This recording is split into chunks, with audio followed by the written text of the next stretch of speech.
Today we have Tom O'Connor, a former FBI agent, 23 years out of the Washington field office. His specialty has been domestic extremist groups, and Tom now trains government and private groups about extremism and about terrorism and all that. Thanks for coming on short notice, Tom. Appreciate it. Thank you, Allan. Thanks for getting a hold of me. I appreciate this. Tom, we were talking about today. The big event was the indictment of or the charging of 13 militias members in a big plot to kill governor or kidnap and kill Governor Gretchen Whitmer.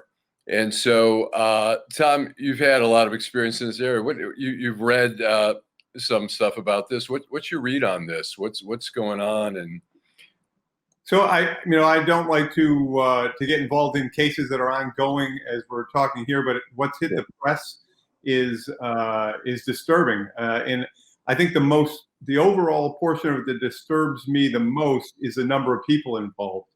As we've spoken before on Deadline Detroit, is that the potential for violence as we move forward towards the election and in this completely partisan environment we're living in right now is higher than I've seen it in my 35 years in law enforcement, 23 years working domestic extremism for the FBI.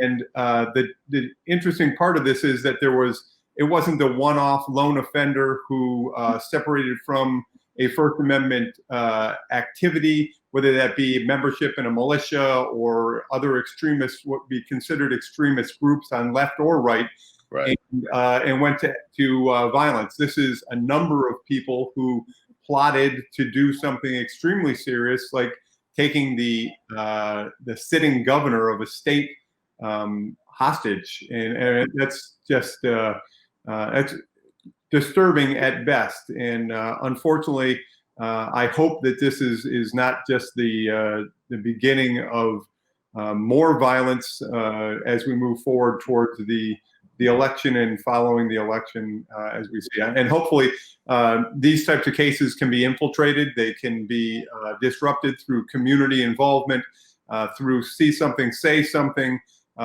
If the law enforcement gets this information, then they can start working it, and you'll see things like this being taken down before they happen. And that's the important thing.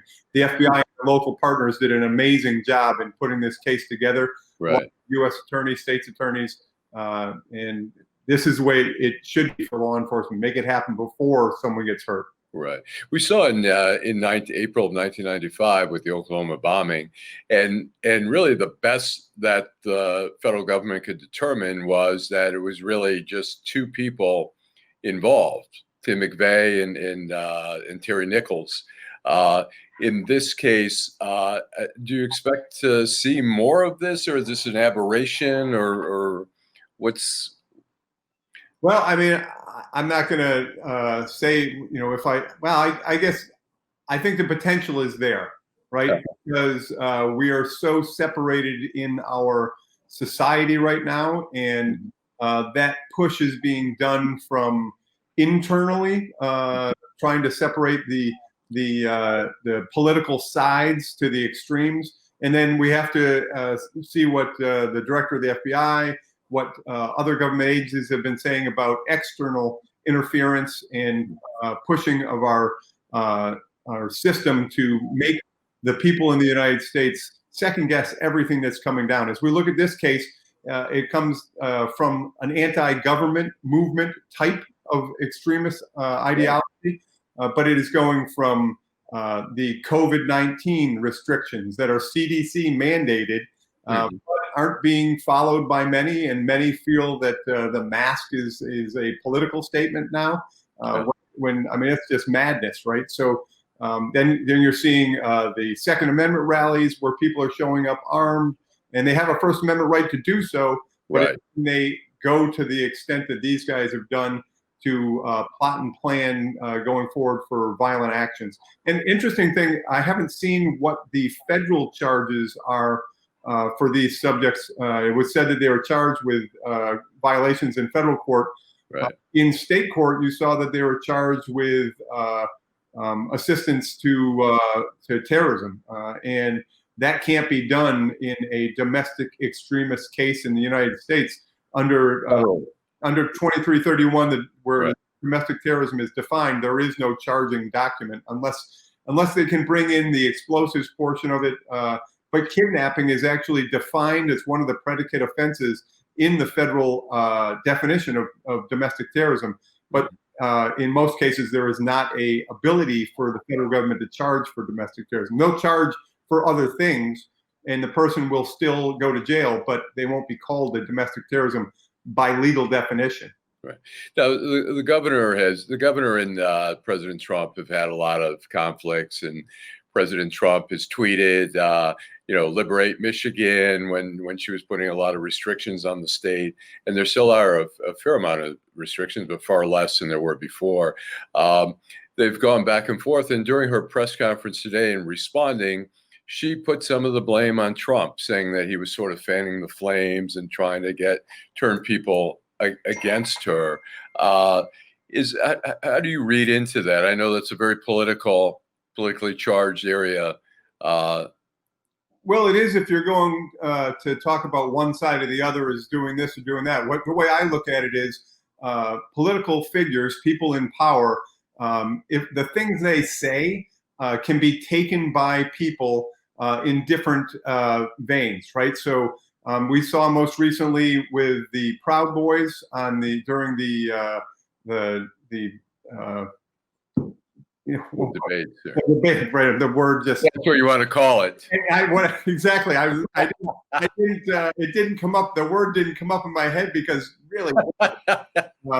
But that statement of the standby statement, was that meant to be put out to the Proud Boys as a statement to stand by, or was it just in off the cuff speaking? He said that. I'm not going to say which one way or the other, but I can tell you for a fact that the Proud Boys took that as stand down and stand by, and stand by is a military order to stand by until you receive further information.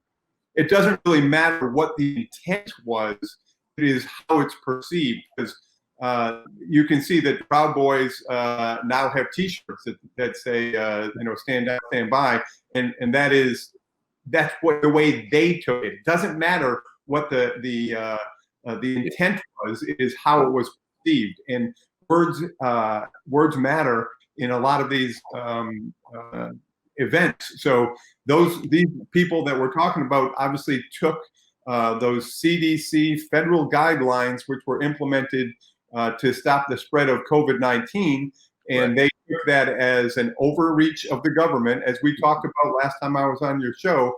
In the 90s, the militia movement was really bolstered and formed based off of a bad economy and the perception of an overreach government, which is exactly what we're seeing here today. And then you throw into it a pandemic, and it really is it's fire with gasoline accelerant.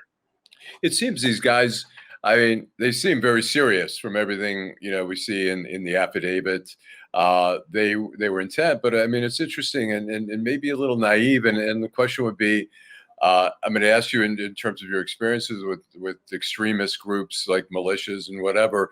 I mean, they were talking about they had various scenarios how they were going to kidnap her or kill her, and one of them was just basically snatching her as she was coming in or out of her vacation home. And look, she's had a lot of threats. Obviously, she has state police protection. I mean, it seems a little naive to think they could knock on the door and say, hey, we're salespeople. We just want to talk to you about our encyclopedias. What is that typical that some of these guys are I guess you conclude they're not so bright. You can look at it that way, or you can look at part of their plan, as I read in the reporting, was to attack law enforcement. So if there is a state police detail to protect the governor, their in danger just by being there doing their jobs. Right. Law enforcement is in a really strange position now where they're being attacked by what the perception used to be left and right. And so that's why the FBI changed from the left and right designation to the anti-government, racially motivated violent extremists as two of the avenues for people who would be on the extreme right. So you can say that this plot may have been difficult to pull off, but it wouldn't have been difficult to cause damage and injuries to the law enforcement officers who are there to do their job of protecting the governor. And I don't think that would have been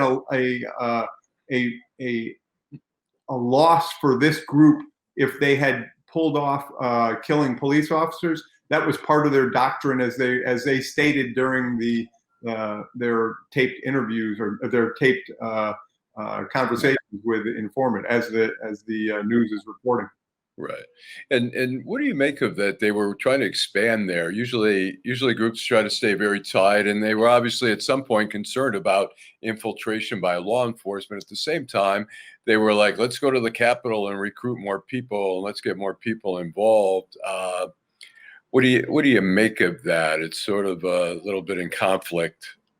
Well, in normal times, I would say it would be in conflict of their normal operating procedures. But right now, I think with the polarization and these events that these people are going to and mingling with others, they're seeing that there potentially is a deeper pool for them to gather their extremist views from. So it's not like in the past where we had you had to really make contact with somebody and figure out what their background is. It's a little bit easier now for someone to find somebody with some mindset, and I believe that's what they were trying to do, was gather people that were going to the same events that they felt were down with the cause to the point of using violence. And the sad part is that at least in their eyes, there are more potential people willing to go forward, and just by the numbers that you have in charge, the numbers are more than you would see in your normal domestic extremist charging in a case. It's normally one-offs, a individual, like you said, McVeigh, right. 1, 2, 3, maybe with some some people who may have known about it, didn't do anything about it, that type of thing. But is that, do you, as you were saying, I mean, the difference normally would be a smaller group. Do you feel, and you sort of touched on this, feel like they feel emboldened by the times, that they just assume there are a lot of other people who believe in what they're believing in, and so they're not as uptight about being exposed on the outside? Or I think that's right. I think that just because of the environment we're in right now, with a strong polarization of political views in this country, where you don't even want to have a conversation with anybody about who your candidate is, because you fear that person is going to be someone who is on the other side. Now, right. When I say fear, I don't mean fear you're going to get into but you're going to fear like, boy, this guy doesn't believe the way I believe. I recently posted something on LinkedIn with a picture of Ronald Reagan and Tip O'Neill. Uh-huh. And it was the statement was about, after 6, these two guys who were vehemently opposed politically on almost everything. After 6 o'clock, they could get together, have a beer, and discuss things and get things done. Right. That is not the way it's being done right now. I mean, it's just not there. And do you see where do we go after November 3rd? Do you see, would a Trump defeat only enrage these people more, or would they feel deflated, or is it too hard to tell at this point? I hope that I'm wrong, but I think that no matter which way the political winds go, whether it stays another 4 years or we have a new president for 4 years, I think that the opposite side, there are people such as this, on both sides of this spectrum, who potentially, and I'm not sitting here, putting my hair on fire. Clearly, I'm not. I just think that the potential is there for violence on either side, Right. depending on who wins. And Sure. I just hope that as a country we can come together and people can realize that we have a system. It is a vote, and every vote counts. And no matter who your candidate is, you should get out there, vote, and that's how you that's how you make your statement is by voting, not by going out and trying to kidnap the sitting governor of Michigan or by any other acts of violence. That is not what we're about, and nor should it be. But I think sadly, there's enough people right now that the potential is there for additional acts of violence, and hopefully the FBI can do exactly what they did with their state and local partners and other federal agencies, get in front of this Right. and stop it before it happens. That's the best case scenario. When President Obama was elected in 2008, a lot of people thought, oh my gosh, the white supremacist groups are going to just go crazy. They're going to be plotting. FBI, Secret Service are going to have their hands filled all the time, just trying to, undo these kinds of plots that we see, today. Did you have that type of stuff going on after Obama was elected, or what were you? I recall that I think the first interview I ever did for my position, the FBI authorized me to talk to a reporter, and it was you. Yeah. And the comment back then was that my perception was that there was going to be some potential violence when President Obama was elected. But what really happened was the extreme right, the violent portion of that went underground. And as we've seen in many different conflicts where the aggressor may go underground, but that doesn't mean they go away. That just means they're thinking about it. They're figuring out ways to do things. Mm-hmm. The 8 years of President Obama enraged these people and made them feel the victim to the opposite party.